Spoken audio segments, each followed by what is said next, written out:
Hello guys, नमस्कार. स्वागत आहे तुमचं नवीन एका व्हिडिओमध्ये. कसे आहात तुम्ही सर्व? आय होप सगळे मस्त मजेत आणि हेल्दी असाल. सर्वांना प्रथम श्री स्वामी समर्थ. तर नवीन दिवसाची छान अशी नवीन सुरुवात झालेली आहे. तर आज मी तुम्हाला माझं वेट लॉस जर्नी शेअर करणार आहे. म्हणजे मला एक दोन कमेंट आले होते की तू पहिले तर खूप जाड होती, आता कसं काही एवढी पातळ म्हणजे स्लिम झाले. स्लिम बऱ्यापैकी नाही, अजून पण माझं वेट लॉस हे चालू आहे, पण 44 हे माझं वेट आहे आत्ताचं. त्यामुळे मग आहे बऱ्यापैकी मेंटेन आहे. पण माझं पहिल्यांदा किती वजन होतं माझ्या प्रेग्नन्सीच्या वेळेस, किती वजन माझं गेन झालं आणि माझे वेट लॉसची जी जर्नी आहे ती तुमच्याशी मी शेअर करणार आहे. कसं मी माझं 77 किलो वजन होतं प्रेग्नन्सीच्या वेळेस, ते 45 किलो हे कसं केलं ते तुम्हाला मी आजच्या व्हिडिओमध्ये सांगणार आहे. त्यामुळे व्हिडिओ थोडा पण स्किप करू नका.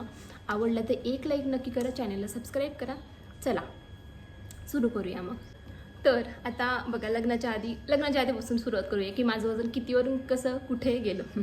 चला मग लग्नाच्या आधी माझं वजन ना 46 47 या दरम्यान नेहमी राहायचं. जास्त वाढायचं पण नाही, जास्त कमी पण नाही व्हायचं. हॉस्टेलला होते मी, हॉस्टेलचं खाणं खूपच मानवलं होतं. मग 48पर्यंत गेलं, पण घरी गेल्याच्यानंतर परत 47वर आलं. तर 47 46 एवढंच माझं वजन पहिल्यापासून आहे.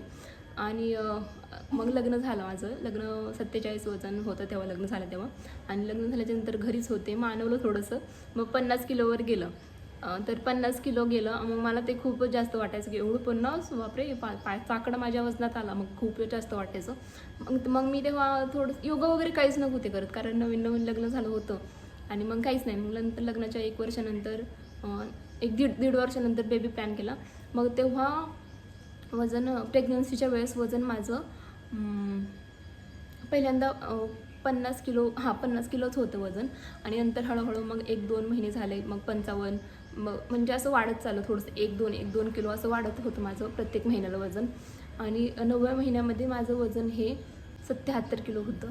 77 का 72 मला एक्झॅक्ट आठवत नाही. आता ते रिपोर्टवर मला पाहावं लागेल, पण रिपोर्ट आहे गावाकडे, आता तिकडे गेल्याच्यानंतर एक्झॅक्ट पाहीन.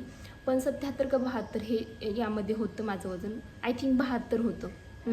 72 किलो वजन माझं 9व्या महिन्यात झालं. हे म्हणलं 7चा आकडा, पण ठीक आहे म्हणलं. बेबी झाल्याच्यानंतर जे एक्स्ट्रा वॉटर वगैरे असतं, जे काही एक्स्ट्राचं पाणी वगैरे असेल किंवा बेबी आपलं असते, त्यामुळे ते डिलिव्हरी झाल्याच्यानंतर होईन कमी असं माझं माइंड होतं. पण मला खूपच जास्त मी माझ्या वेटच्या बाबतीत खूप जास्त म्हणजे हे आपलं सॉफ्ट कॉर्नर असतो ना, ते तशी आहे. कारण मला माझं वेट जास्त झालेलं म्हणजे पहिल्यापासूनच नको होतं. त्यामुळे मी खूप कमी खायचे पहिल्यांदा. आणि आता ते हॉस्टेलची वगैरे ना, ते नंतर सांगेल तुम्हाला. हॉस्टेलला पण काय असायचं ना, म्हणजे वेट माझं जास्त वाढेल म्हणून मी कमी खायचे नाही, मी खूप खायचे, कारण पैसे भरायला लागायचे तिथे. असं फुकट थोडी ना. मी कमी खायचे नाही, खूप खायचे. पण खाल्ल्याच्या नंतर मी अगदी 2 तास 3 तास असे फक्त चालायचे. खूप खायचे, मन भरून जितकं पाहिजे तेवढं खायचे. पण नंतर 2-3 तास फुल चालायचे. मग मला बाकीचे म्हणायचे की तू कमी खा ना, मग एवढं चालूच तर. पण म्हणायचे नाही, पैसे कशाला मला घालवायचे, आपलं हाडांना पण सगळं प्रोटीन वगैरे सगळं भेटलं पाहिजे ना. त्यामुळे मी खूप खायचे आणि खूप चालायचे. असं स्ट्रगल माझं हॉस्टेलच्या लाईफमध्ये चालू होतं. तर नंतर मग लग्न झाल्याच्या नंतर म्हणजे घरीच असायचे. मग ठीक आहे, लक्षात होतं की होईन कमी. आणि नंतर बघणार कोण असतंय ना, फक्त नवराच. पण असं वाटत नव्हतं की आपण पण मेंटेन पाहिजे. मग नंतर बघा, डिलिव्हरी झाल्याच्या नंतर माझं वजन, डिलिव्हरी झाली ना माझी, तेव्हा वजन होतं, डिलिव्हरी झाल्याच्यानंतर माझं वजन हे 65 किलोवर आलं. मग 65 मग पण मला खूप जास्त वाटायचे, कारण 65 किलो, अरे बापरे, हे खूपच आहेत. मग 1-2 महिने झाले डिलिव्हरीला. बेबी थोडीशी मोठी व्हायला लागली, म्हणजे 1-2 महिन्याची झाली, 3-4 महिन्याची झाली. मग वजनच नव्हतं केलं. आणि मग म्हणजे माझ्या डिलिव्हरीला 6 महिने झाल्याच्यानंतर मी वजन चेक केलं, तर माझं वजन हे 55 किलो होतं. म्हणजे बऱ्यापैकी कमी झालं. तर अरे म्हणलं, वा छान. आणि मग 1 वर्ष झाले. मग 1 वर्षानंतर माझं वजन 50 किलोवर परत आलं. आणि मग 50 पण खूप जास्त वाटायचं, कारण म्हणजे ते वजन कमी असेल तरी आपले हाडं वगैरे म्हणजे खूप असे दंड वगैरे मोठे, म्हणजे चांगली हेल्दी होते मी. मग म्हणलं की हे कमी करावं लागेल. मग मी माझ्या बेबीला फिडिंग ही फक्त 11 महिनेच दिली. 11 महिन्याच्या नंतर मी प्रॉपर माझा डाईट प्लॅन चालू केला. म्हणजे एवढं पण काही डाईट प्लॅन नाही केला, फक्त एक्सरसाइज रोज करायचे, कारण खायला तर लागायचं. खायला कंट्रोल नाही करू शकत, एकच तर लाईफ आहे, काय त्यात कंट्रोल करायचं. खायचं भरपूर, पण एक्सरसाइज थोडीफार करायची. सकाळचं उठल्याच्यानंतर मॉर्निंग वॉक हा खूप महत्त्वाचा आहे. आता मी इथे पण करत होती, पण आता इथे भरपूर पाऊस आहे कोकणामध्ये, त्यामुळे बाहेर जाता येत नाही आहे. आता मी उन्हाळ्यामध्ये परत चालू करणार आहे. पण सकाळचा वॉक हा तुम्हाला कंपल्सरी करायचा आहे. ॲटलिस्ट तुम्ही अर्धा तास तरी करा. अर्धा तास तरी भेटत नसेल ना 20 मिनटं तुम्ही करा वॉक. कारण वॉक किंवा मग योगा वगैरे आता याचे खूप आहे सिम्पल ते जर तुम्हाला पाहिजे असेल योगा एक्सरसाइजचे यूट्यूबवर तुम्ही सर्च करू शकता, इझिली भेटून जाईल अगदी. आणि स्टार्टिंगला मी ना थोडे दिवस झुंबा क्लासेस बघा असतात त्याचे पण जॉईन केले, ते फ्रीमध्ये असतात. ते फक्त त्यांचे आपलं जे प्रोटीन वगैरे असते ना ती नाही घ्यायचं. आता ते घेऊ पण शकता तुम्ही, पण मी नाही घेतलं. काय म्हणलं, एवढं पण जास्त वजन नाही आहे, त्यामुळे मग ते पण तुम्ही घेऊ शकतात. त्यामुळे पण तुमचं म्हणजे ते लिंक कोणाकडे असेल तर ती लिंक घ्या आणि सकाळचं ते त्यामध्ये तर जरी तुम्ही त्यामध्ये ना एक अर्धा तास तरी केलं ना तरी पण खूप होईल. खूप तुमचं वजन हे कमी होणार आहे. त्यामुळं मी गॅरंटी देते. कारण झुंबा क्लास ते एवढं उड्या मारायचं, त्यात खूप डान्स वगैरे खूप जास्त असते. त्यामुळे ना ते नक्की जॉईन करा तुम्ही, जर का तुम्हाला वजन कमी करायचं असेल. आता मी तर 72 किलोवरून 45 किलोवर कशी आले, तर ते थोडेसे दिवस मी हे करत होते आणि नंतर कसं काय माहिती वजन आपोआप कमी झालं. 1 किलो 2 किलो. मग आता ते झुंबा क्लासेस वगैरे करत होते, थोडंसं खाण्यावर पण लक्ष होतं माझं. आता मी कंट्रोलच करू शकत नाही, कारण खायला भरपूर लागतं यार. खाणं एकच तर लाईफ आहे, काय त्याला नको खायला हे नको खायला, मी सगळं खाते.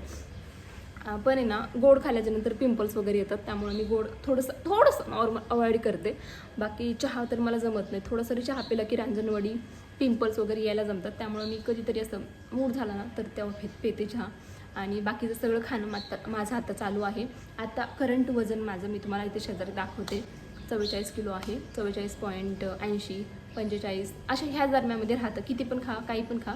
आणि इकडे आता काही काम आहे ना, फक्त झोपायचं. पण थोडंसं आता यूट्यूबचं स्ट्रगल चालू आहे, त्यामुळं थोडंसं एखादा किलो कमी होईल किंवा थोडेसे 100-200 ग्रॅम कमी होतं. बाकी काय तेवढंच वजन राहतं माझं. तर तुम्हाला आता तुम्ही वजन कसं कमी करू शकता, मी पहिल्यांदा काय केलं तर तेच सांगते. सकाळी उठल्याच्यानंतर गरम पाणी हे मस्ट आहे. मी आता पण गरम पाणी पितेच. त्यामुळे आपलं वजन हे मेंटेन राहतं. कमी व्हायला नाही, पण मेंटेन राहतं. आणि दुसरी गोष्ट, महत्त्वाची गोष्ट म्हणजे सकाळी तुम्ही जर आता बघा, मी पण पहिल्यांदा हे करत होते. सकाळी मी उठलं की जिरी पहिल्यांदा रात्री भिजत घातली तर उत्तम, पण नाही घातली ना तरी पण गरम पाण्यामध्ये जिरी छान उकळून द्यायची आणि ते पाणी तुम्ही पिलात तर त्याचा फायदा होईल. खरंच खूप जास्त फायदा होईल. मी केलेलं आहे ते. त्यामुळे माझं 1-2 किलो तरी वजन कमी झालं. पण ते मी कंटिन्यू नाही केलं, कारण ते वेगळंच लागतं आणि आपण थोडंसं हे करतो. तर ते पाणी तुम्ही प्यायचं आणि त्यानंतर जी जिरी आहे ना त्यामध्ये, तर ती आता गाळून आपण पाणी पितो ना, तर ती जिरी पण आपल्याला चावून खायची आहे आणि नंतर पाणी पिलं तरी चालेल. हे खूपच फायद्याचं आहे. खरंच मी तुम्हाला सांगते, खूपच फायद्याचं आहे. दुसरी गोष्ट, थोडंसं खाण्यापाण्यावर थोडंसं नॉर्मल आपलं वजन फक्त कमी होतं, तर नाही तर कमी झाल्याच्यानंतर रोज गरम पाणी प्यायचं. ते वजन तेवढंच मेंटेन राहतं, हे लक्षात ठेवा.